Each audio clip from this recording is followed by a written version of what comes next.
Tahun itu adalah tahun terbaik overall dalam hidup. Aku belajar banyak banget. Pertama kali yang aku kenal langsung Jerome Pauline. Kamu bisa lebih di atas daripada sekarang ini. Anjay. Apa-apaan ini centang biru SM. Lu menolak atau ditolak atau gimana gitu? Jerome, aku sangat grateful sih. Ya aku gak bakal ngelupain sih itu. Kalau gue udah besar, pasti gue bakal inget. Aku dulu mimpinya jadi K-pop idol. Pesan-pesan buat Jerome Pauline. Apa ya? Waduh. Hi guys, welcome back to another episode of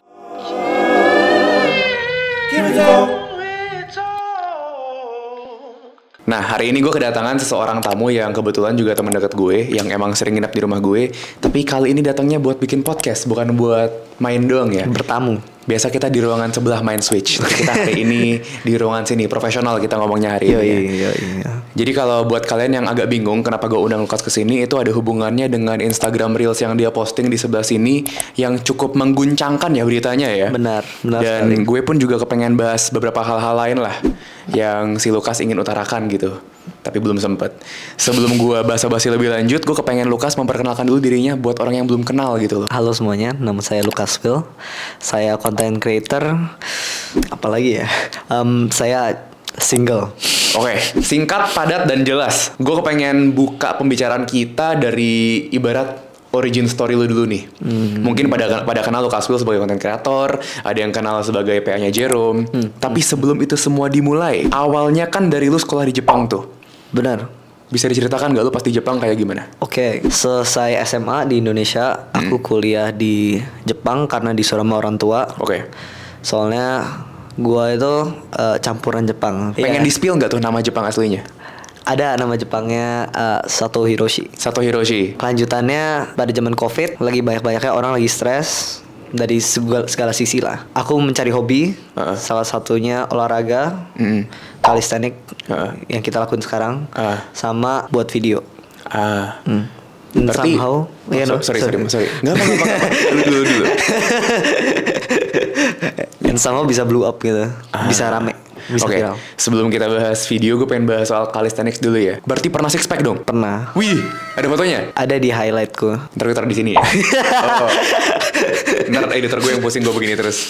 Kalau soal content creating, kenapa lo awal bikin konten? Dan kenapa konten lo tuh prank, vlog, dan lain-lain? Padahal at that time belum ada gitu yang bikin konten begituan. Kenapa bisa kepikiran? Dulu tuh kayak aku buat konten for fun, masa-masa remaja aku di Jepang gitu ya. Jadi kayak have fun, buat konten. Aku nggak berharap untuk video blow up. Dokumentasi jadinya. Iya. Hanging out my friends. Kayak ada waktu itu video pertama gue rame itu gara-gara temenku ngunci dirinya sendiri, terus temenku buka pintunya. Jadi kayak pintunya diobeng-obengin, dibuka, terus mereka nyangkut. Terus sempat 10.000 views. Terus langsung kayak, Iya, famous nih gue nih. Gila, 10.000 views.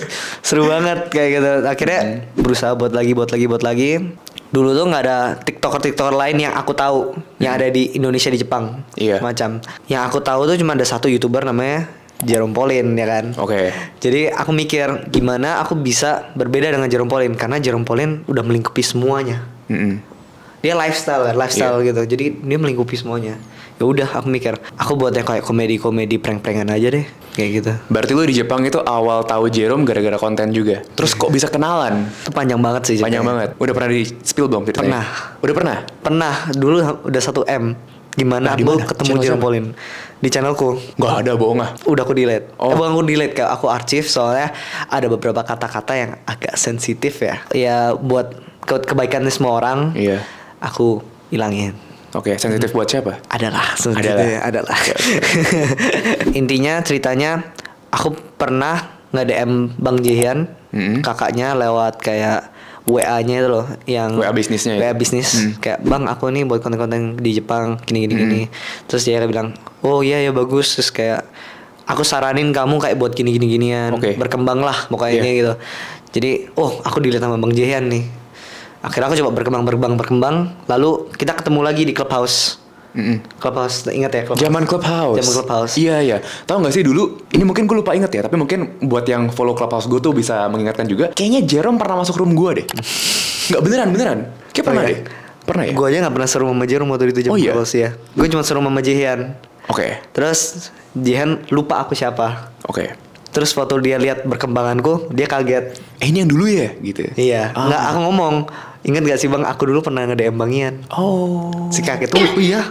Masih ada Twitternya. Kalau mau nanti gue share. Aku disuruh coba mengembangkan YouTube. Ya udah aku berusaha buatkan YouTube. Long story short, aku nekat pergi ke Tokyo biar bisa kayak collab sama Jerome. Dari mana ke Tokyo? Dari Kobe. Kobe itu kayak Malangnya Indonesia. Oh ibarat dari Malang ke Jakarta. Iya 2 jam kalau naik Shinkansen. Berarti lu dari Malang ke Jakarta untuk menyamperin Jerome. Padahal pada saat itu lu belum kenal sama dia. Belum kenal sama sekali. Belum mutualan juga. Belum apa. Dia cuma tahu aku cuman kayak belum mutualan aja. Oke, nekat sih. Ya udah akhirnya keturutan gitu somehow. Dan akhirnya jadilah lokasi yang bekerja sama Jerome ya gitu ya. Boom. Mic drop jangan. Jangan. Terus lu berarti sama Jerome tuh total adalah setahunan lah ya? Setahun lebih ya. Setahun lebih. Bagaimana pengalaman lu kerja sama Jerome Pauline? Tahun itu adalah tahun terbaik. Kayak aku belajar banyak dari segala hal, kayak content creating, jadi asisten juga karena gue PA-nya dia kan. Overall dalam hidup aku belajar banyak banget. Fast forward ke sekarang, kan sudah tidak menjadi PA lagi. Itu sekarang posisinya gimana tuh? Jadi apakah misalnya lu sudah gak kerja sama dia, emang udah cut off atau kok kayak orang putus ya ngomongnya ya? Nggak, tapi intinya posisinya gimana sekarang? Nggak sama sekali kayak gitu. Masih good connection, masih sering konten-kontekan. Kita masih share-share kayak TikTok lucu-lucuan gitu. Oke. Ini gue mau nanya personal question. Kalau nggak pengen jawab nggak apa-apa. Apakah lu dikeluarin atau mengundurkan diri? Kita buat agreement. Jadi bukan dikeluarin, bukan aku yang mau keluar. Agreement kita dari the awal, aku itu PA hybrid. PA hybrid? Iya, kayak jadi mobil ya. Terus. Jadi PA hybrid itu istilahnya PA/talent. Jadi kita kayak simbiosis mutualisme gitu.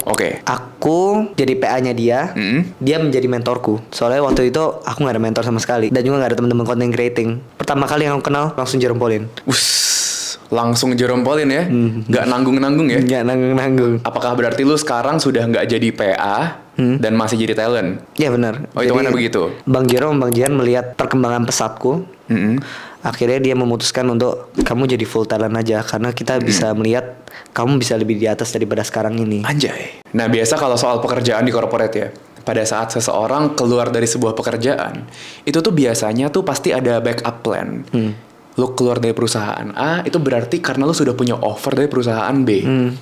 Apakah lu ibaratnya keluar dari pekerjaan sebagai PA itu gara-gara punya offer lain atau emang lu nekat aja nggak punya kerjaan atau gimana gitu? Agak-agak nekat ya. Tapi mereka mengassure aku karena aku punya banyak potensi. Kayak contohnya bisa 200.000 followers lebih.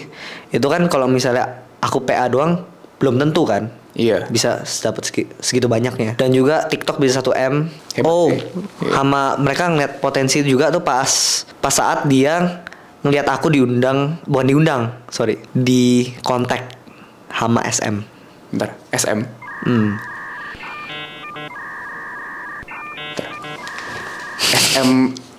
SM Entertainment Korea? Enggak, yang Lampung. Yang Lampung ya? Oh ya.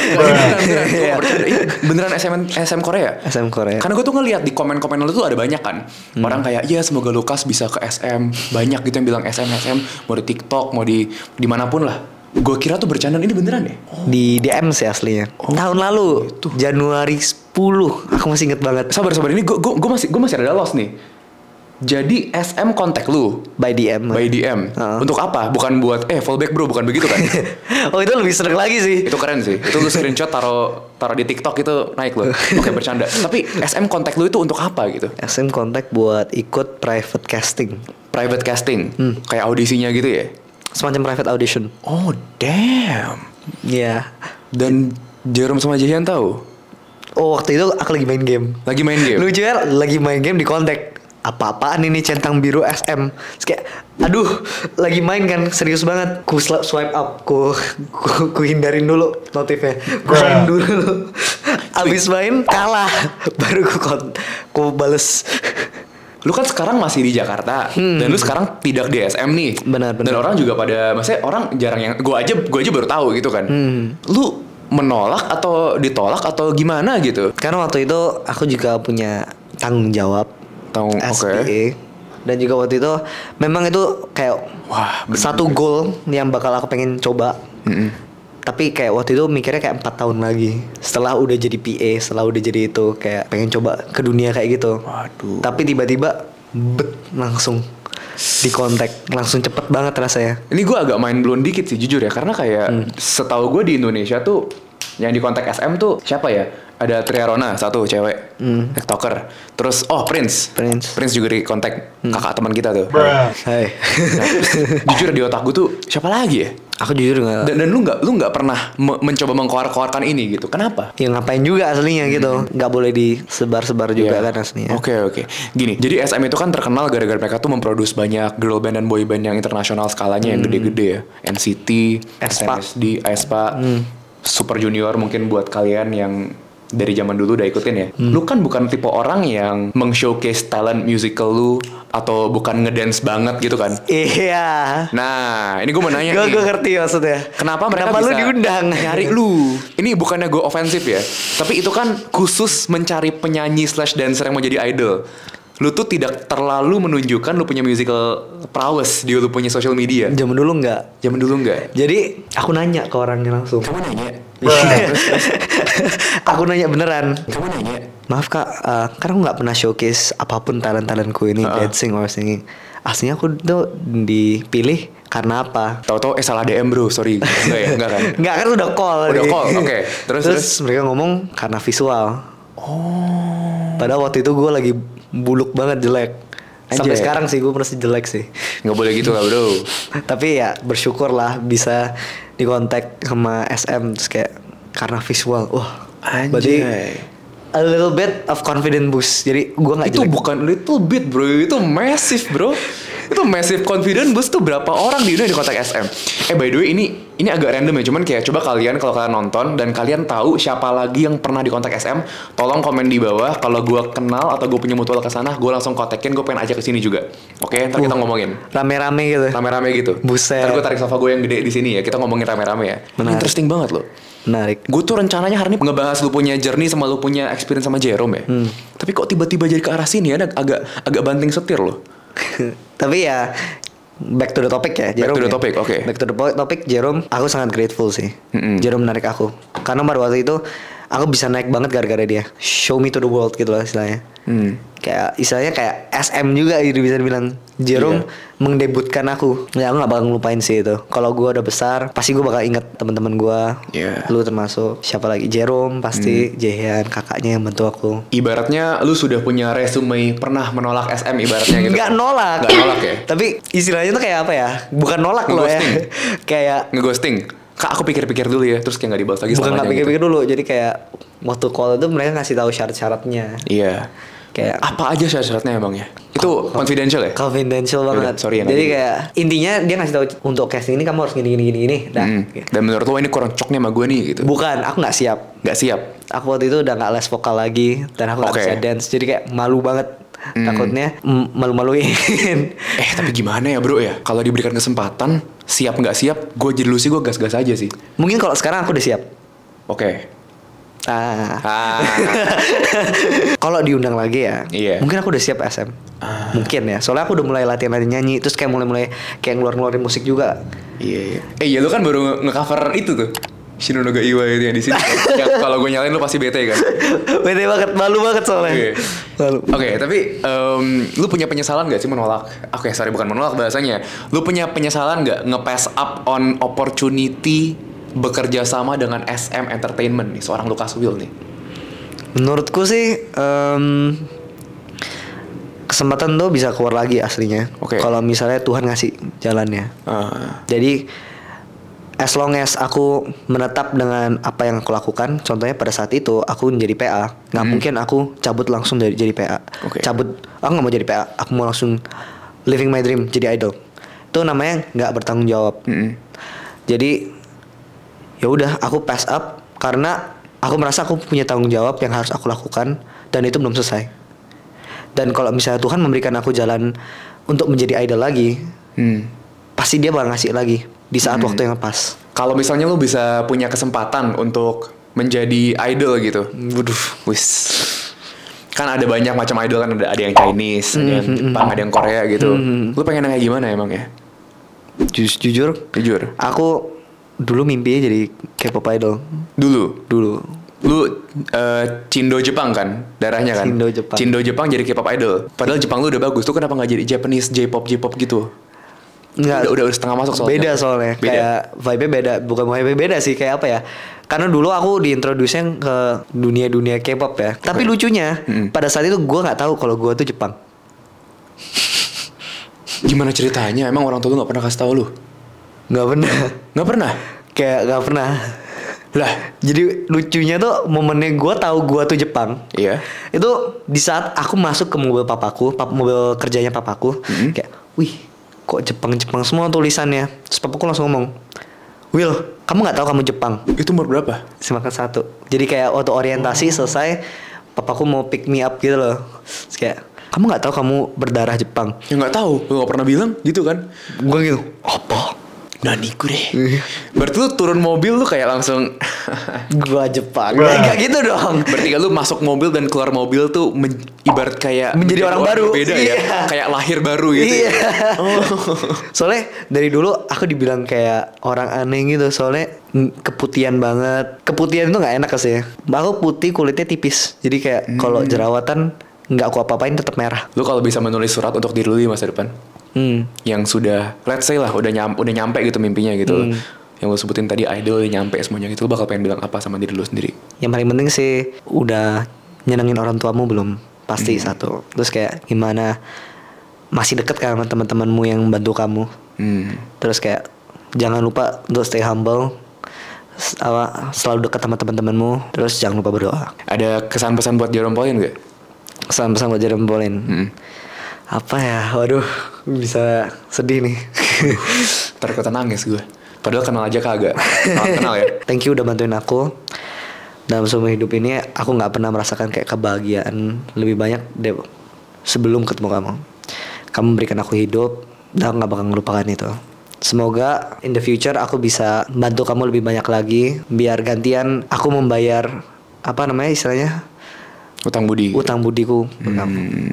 Buat Bang Jihan juga, terima kasih udah ngelit aku. Dan semoga di saat nanti aku udah lebih besar, aku bisa bantu Bang Jihan juga. Sedih banget sih rasanya kayak ngomongin orang putus, tau gak sih? Iya woy. Oke guys, I guess that's it for today's video. Gua kepengen bilang sekali lagi, Kas, congrats on your journey ke depannya. Thank you so much man. Gue ngomong kayak gini seolah-olah gue sama lu gedean gue. Iya. Lu sama gue, lu Enggak lah, bukan kayak gitu maksudnya.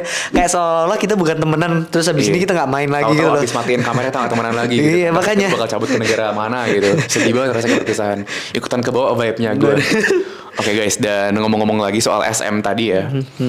Kalau misalnya kalian tahu ada orang yang pernah diundang atau di scout sama SM, tolong kabarin gue. Karena gue penasaran banget gitu loh. Ini kepengen, mana tahu ya, mana tahu kita bisa ngobrol-ngobrol terus. Seru banget sih itu sih. Iya kan? Kayaknya belum ada deh. Belum ada kan? Belum ada di semua podcast yang ngebahas kayak semua orang. Biar spesial gitu loh. Kan gue kepengen menyajikan info-info yang di podcast beberapa ada gitu. Beberapa podcast gue sendiri itu kayaknya aku belum pernah kasih tahu siapa-siapa. Oh iya. Secara publik. Wih. Kayak gimana aku jadi apa? Gimana aku tahu aku tuh orang Jepang atau gimana itu? Oh, nama Jepangku. Yang Sato Hiroshi. Iya, itu. Oh, lu baru bilang di sini doang. Yeah. Oke. Only and can we talk. Guys, that's it for today's video. Thank you very much. Nama gue Joshua Kenji. Nama aku Lucas Will. Next week, what can we talk about? Dadah.